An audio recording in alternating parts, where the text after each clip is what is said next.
দেখেন ভাই সাহেব, বাংলাদেশের দুজন জুটি নাম্বার ওয়ানে ছিল এক সময়ে। এক সাকিব খান সাহেব, দুই অপু বিশ্বাস আপু। এক সময় আমি সিনেমা দেখতাম, আর তাদের সিনেমাই দেখতাম। অন্য কোনো সিনেমা, অন্য কোনো ছবি আমি দেখতাম না, কারণ তারা দুজন জুটি আমার কাছে খুবই ভালো লাগে।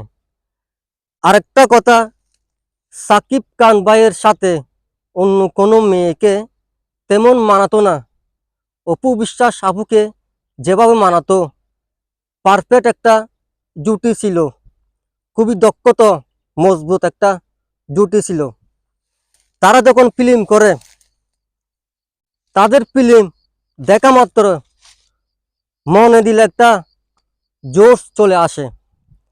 তখন মন থেকে দুঃখ বেদনা সব দূর হয়ে যায়। আর এখন সিনেমা, ছবি দেখতে মন চায় না, কারণ আমাদের প্রিয় চিত্রনায়িকা, মহান নায়িকা অপু বিশ্বাস আপু নাই সাকিব খানের পাশে।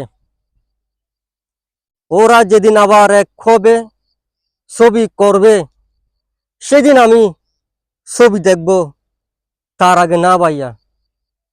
এই আশায় মনে রাখলাম।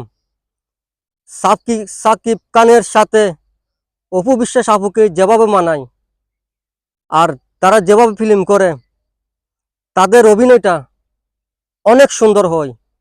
আমি দেখেছি ইতিমধ্যে সাকিব খান ভাইয়া অনেক নায়িকা নিয়ে ছবি করে, কিন্তু অপু বিশ্বাসের মতো কাউকে দেখতেছি না এভাবে ফিল্ম করতে। অপু বিশ্বাস ম্যাডামের ফিল্মটা অন্যরকম,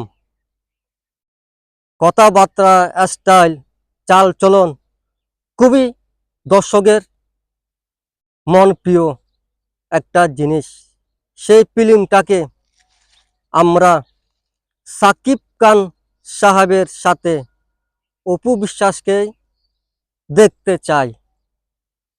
এখানে কোনো যদি আমি ভুল করে থাকি, কোনো কথা ভুল হয়ে থাকে, আমি ছোট ইউজার হিসেবে, ছোট কন্টেন্ট টিউটার হিসেবে, ছোট ভাই হিসেবে আমাকে সবাই, আপনারা বিশেষ করে ক্ষমার চোখে দেখবেন। আর আমাদের পেজটা যদি আপনাদের সামনে যায়, ভাইয়া আপু, অনুরোধ লইল আমার পেজে একটু ঘুরে আসবেন। আমার পক্ষ থেকে আপনাদেরকে জানাই অসংখ্য ধন্যবাদ ও সালাম। আল্লাহ হাফেজ।